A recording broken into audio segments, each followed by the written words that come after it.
all the sponsors that he's put together to make a great team. Why is it that you're here this weekend? We're great to have you, but tell all the fans why you're here. Well, I'm here for Frank T's Flav-R-Pac. Yeah. Yeah, he had me come up. We're buddies, and he called and said, "Hey, would you do this race for us?" And I said, "For sure, man." Well, here comes the Surfer. He's going to be the first one out, the XL drywall machine. The real deal. The SoCal Speed Shop. I don't know if you've seen the bicycles that the Surfer's got over there by his place, but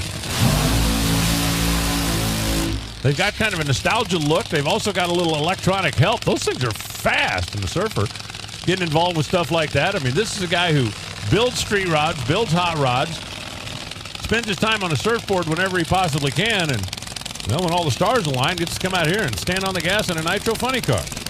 Yeah, and he's got to be the first guy down the track, too, which is always makes you nervous to see how the track is. We've got to have somebody kind of break the ice and get down through there, and so the guys in the line will have something to shoot at.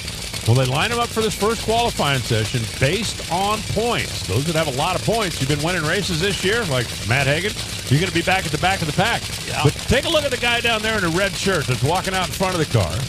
That is Aaron Brooks. That is Bob Tasca's crew chief.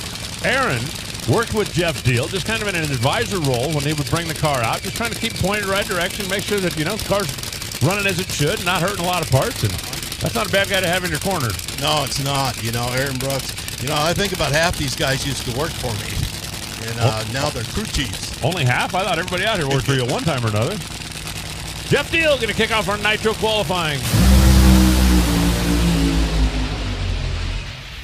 That was sweet. Yeah, a nice launch. Yeah. It sounded maybe a little bit sour out there in the middle of the racetrack, or maybe they were planning on clicking a little early since the Surfer hadn't been in a car for a while, but he's going to ease her on down there. 4.36 seconds, shutting off early at 208 miles an hour. If you haven't been in a car for a while, it's got to be a real eye-opener the first time you get in there and hit the gas, doesn't it? Well, I'm not planning on trying or finding out. I have no desire to do it, but I sure like watching. I was just thinking, though, in your career, right? When you take the winter off, when you've been out of the car for a while, you get back in. Does it take you a run or two to kind of get used to it again? Yeah, Alan, I was always just hell-bent drag racer at the time, so I'd drive anything at any time.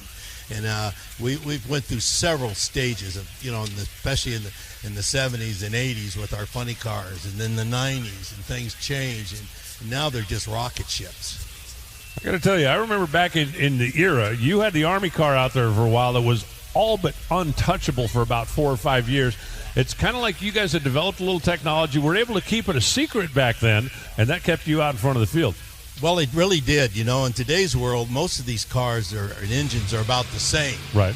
But back then, we had some tricks going, and we didn't want anybody to know about it. And we won 4 championships in a row, so that was pretty nice.